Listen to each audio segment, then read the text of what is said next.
આજે આપણે કિચન સિરીઝમાં બાજરાની ખીચડી બનાવવાના છીએ.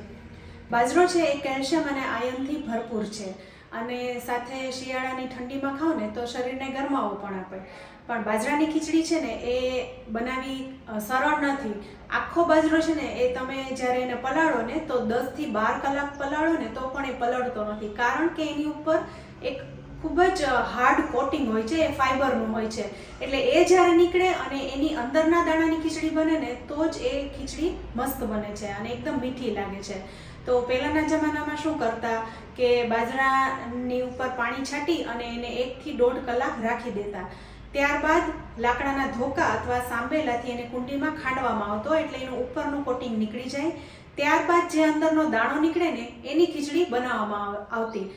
પણ આ છે એકદમ લાંબી પ્રોસેસ છે, જે અત્યારના જમાનામાં બધાને ટાઈમ નથી હોતો અને ખૂબ જ કંટાળાજનક લાગે છે. તો આજે હું બાજરાના કુરિયા રેડીમેડ લઈ આવી અને એમાંથી જ હું ખીચડી બનાવીશ. એ બાજરાના કુરિયા તમને કોઈ પણ કરિયાણાની દુકાન ઉપર અથવા તો ઘંટીમાં તમને આસાનીથી મળી જાય છે. તો આજે એ કુરિયાનો ઉપયોગ કરીને ખીચડી બનાવીશું. આ ખીચડી તમે કુકરમાં અથવા તો આ માટીનું વાસણ છે એમાં પણ તમે બનાવી શકો છો. જો છૂટી બનાવવી હોય તો તમે આ માટીના વાસણમાં બનાવો તો ખૂબ જ સરસ બને છે, અને કુકરમાં બનાવો તો ફટાફટ થઈ જાય છે. તો ચાલો આજે આપણે બનાવી લઈએ.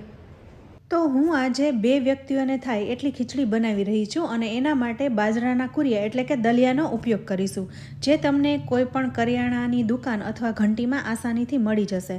અને જો તમને ના મળે તો છેલ્લે હું વિડીયોના એન્ડમાં જણાવીશ કે તમે આખા બાજરામાંથી ખીચડી કેવી રીતના તૈયાર કરી શકો છો. તો અહીંયા મેં અડધો કપ જેવા બાજરાના દલિયા લીધા છે. હવે આ બાજરાના દલિયા સાથે 5 કપ જેવી મગની દાળ લેવાની છે, એટલે કે બાજરાથી અડધી લેવાની છે. હવે આ બાજરાના દલિયાને તમારે 8 થી 10 કલાક માટે પલાળી દેવાનો છે. જો તમારે સવારે બનાવવી હોય તો આખી રાત પલાળી દેવાનું. તો આ દલિયાને 3 થી 4 વખત ચોખ્ખા પાણીએ ધોઈ અને 8 થી 10 કલાક માટે પલાળી દીધું હતું. તો જુઓ એકદમ સરસ રીતના પલળી ગયો છે. અને હવે આપણે આમાંથી ખીચડી બનાવીશું. હવે સાથે જે આપણે મગની દાળ લઈએ છીએ એને આપણે પલાળવાની જરૂર નથી. એને ધોઈ અને એનો ડાયરેક્ટ જ યુઝ કરીશું. હવે આ ખીચડી વધારે હેલ્ધી બને એ માટે આપણે ઘણા બધા શાકભાજી ઉમેરવાના છે. તો અહીંયા મેં થોડા લીલા ચણા અને લીલા વટાણા લીધા છે. અત્યારે સિઝનમાં લીલા ચણા ખૂબ જ સરસ મળી રહ્યા છે, તો હું એનો ઉપયોગ કરીશ. સાથે મેં એક બટેટું પણ સમારીને રાખ્યું છે. એને મેં પાણીમાં રાખી દીધું છે જેથી કાળું ન પડે. ત્યારબાદ ફ્લાવર, લીલું લસણ, 1 ટમેટું અને ગાજર લીધું છે. બાજરો અને લીલા લસણનું કોમ્બિનેશન ખૂબ સરસ લાગે છે, એટલે લીલું લસણ તમારે ખાસ ઉમેરવું. ન ખાતા હોય તો સ્કીપ પણ કરી શકાય. હવે આ ખીચડી છે ને એ આપણે ઘીમાં બનાવવાની છે. તેલમાં પણ બનાવી શકાય, પણ તમે ઘીમાં બનાવો ને તો એનો સ્વાદ ખૂબ જ સરસ લાગે છે. તો કુકરમાં 3 ચમચી જેવું ઘી ઉમેરી દેવાનું છે. ઘી ગરમ થાય એટલે આપણે અહીં જીરું મૂકવાનું છે. રાઈ નથી મૂકવાની, જીરાથી વઘાર કરવાનો છે. એનાથી ખીચડીનો ટેસ્ટ ખૂબ જ સરસ આવશે. ત્યારબાદ આપણે થોડા ગરમ મસાલા ઉમેરીશું. તો 2 લવિંગ ઉમેરીશું. ત્યારબાદ અડધું બાદિયાન, 1 તમાલપત્ર અને 2 સૂકા લાલ મરચાંનો ઉપયોગ કરીશું. હવે તરત જ આપણે મગની દાળને ઉમેરી દેવાની છે અને તેલમાં અડધી મિનિટ માટે સાતળી લઈશું.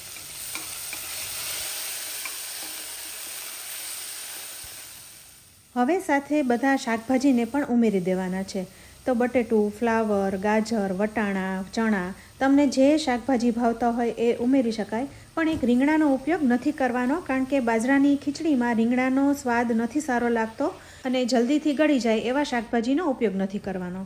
તો સાથે આપણે લીલું લસણ પણ ઉમેરી દઈશું. 1 ચમચી જેવું ઉમેરીશું. ત્યારબાદ ગાર્નિશિંગ માટે વાપરીશું. લીલું લસણ ન ખાતા હોય તો સ્કીપ કરી શકાય, એના વગર પણ ખીચડી સારી લાગે છે. હવે આપણે એકવાર બધું મિક્સ કરી લઈશું, નહીંતર દાળ છે એ નીચે તળિયે ચોંટતી જશે. તમને એવું લાગે કે દાળ ચોંટી ગઈ છે તો થોડું સાથે પાણી ઉમેરી દેવાનું. હવે આપણે બાજરાને પણ ઉમેરી દેવાનો છે.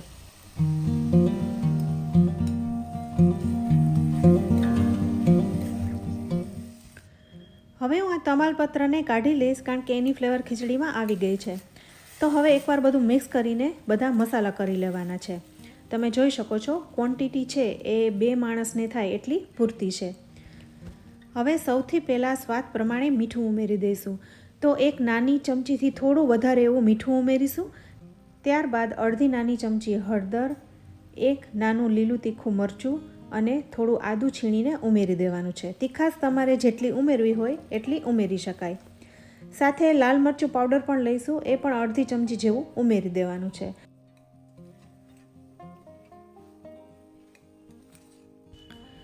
હવે થોડું એવું લાલ મરચું ઉમેરીને પાણી ઉમેરવાનું છે.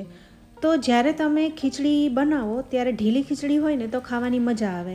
તો આપણે અહીં માપ પ્રમાણે અડધો કપ બાજરો લીધો છે, સાથે 5 કપ જેવી મગની દાળ અને બીજા શાકભાજી લીધા છે. તો હું અહીં 3 કપ જેવું પાણી ઉમેરી રહી છું, એટલે ખીચડી એકદમ સરસ ઢીલી બને અને ખાવાની મજા આવે. કારણ કે ખીચડી ઠર્યા પછી પણ સીજી જતી હોય છે, એટલે પાણી શોષાઈ જતું હોય છે. તો એ પ્રમાણે તમારે પાણી ઉમેરવાનું છે. તો બધું પાણી ઉમેરીને આપણે મિક્સ કરી લીધું છે. અહીં તમારે એ ધ્યાન રાખવાનું છે કે બાજરો છે ને એ તળિયે ચોટી ન જવો જોઈએ, એટલે તમારે થોડી વારે મિક્સ કરતા રહેવાનું. હવે છેલ્લે ઉમેરી દઈશું ટમેટાં. બસ બધા જ મસાલા ઉમેરી ગયા છે. તો હવે આ ખીચડીમાં પાણીનો એક ઉભરો આવી જાય પછી આપણે કુકરને બંધ કરી દેવાનું છે. તો ધીરે ધીરે પાણી ગરમ થઈ ગયું છે અને એક ઉફાણો પણ આવી ગયો છે. તો હવે એકવાર મિક્સ કરીને કુકરનું ઢાંકણ બંધ કરી દઈશું. આ ખીચડીને તમારે લો ફ્લેમ ઉપર જ કૂક કરવાની છે, એટલે ઢાંકણ બંધ કરીને 4 વિસલ વગાડી લેવાની છે.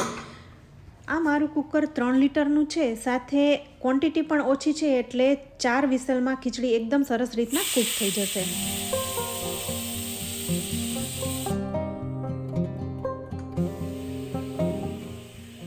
હવે 4 વિસલ વાગી ગઈ છે, તો કુકરનું ઢાંકણ ખોલી લઈશું.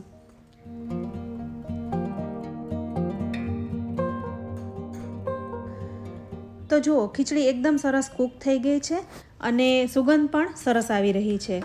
તો ફ્રેન્ડ્સ, આવી રીતના તમે બાજરાના દલિયાનો ઉપયોગ કરીને ખીચડી ફટાફટ બનાવી શકો છો.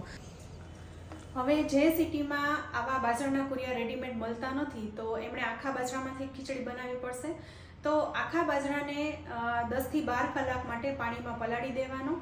ત્યારબાદ બાજરો પલળી જાય પછી એને કાઢી અને કપડામાં કોરો કરી નાખવાનો અને મિક્સરમાં પલ્સ મોડ ઉપર ચલાવતા રહેવાનું. એટલે ઉપરનું કોટિંગ છે, ફાઈબર છે, એ પણ અલગ થઈ જશે અને અંદરનો બાજરો પણ અલગ થઈ જશે. પછી તમારે એને ચાળી લેવાનો, એટલે ફોતરા પણ નીકળી જાય. પછી એમાંથી તમારે ખીચડી બનાવવાનું. કારણ કે બાજરાની ખીચડીમાં વધારે પડતું ફાઈબર હશે ને તો ખાવાની બિલકુલ મજા નહીં આવે. એટલે તમે મિક્સરમાં એને પીસી લો, ત્યાર પછી એને ચાળવો ખૂબ જ જરૂરી છે, એટલે ફોતરા બધા અલગ થઈ જાય. તો આવી રીતના આખા બાજરામાંથી ખીચડી બનાવી શકાય. હવે અહીં ખીચડી તૈયાર થઈ ગઈ છે, તો આ ખીચડીને ગરમા ગરમ પીરસી લઈએ. ખીચડી ઉપર લીલું લસણ, કોથમરી અને થોડું ઘી પણ ઉમેરીશું, જેથી વધારે ટેસ્ટી લાગે. આ ખીચડીને તમે આમ જ ખાઓ ને તો પણ સરસ લાગે છે, પણ હું આ ખીચડી સાથે આજે કઢી પીરસી રહી છું. તો ફ્રેન્ડ્સ, તમને આજના આ બાજરાની ખીચડીની રેસીપી કેવી લાગી? એકદમ આસાન છે, કુકરમાં તમે ફટાફટ બનાવી શકો છો. સાથે શિયાળાની ઠંડીમાં ગરમાવો આપનારી અને એકદમ હેલ્ધી છે, કેલ્શિયમ આયર્નથી ભરપૂર છે. તો જો તમને આજની આ રેસીપી સારી લાગી હોય ને તો વિડીયોને લાઇક અને શેર જરૂરથી કરજો. અમારી ચેનલને પણ સબસ્ક્રાઈબ કરી લેજો અને અમારા ફેસબુક પેજને લાઇક કરી ફોલો કરજો. તો ફરી મળીશું આવી એક ઉપયોગી રેસીપી સાથે. ત્યાં સુધી આવજો.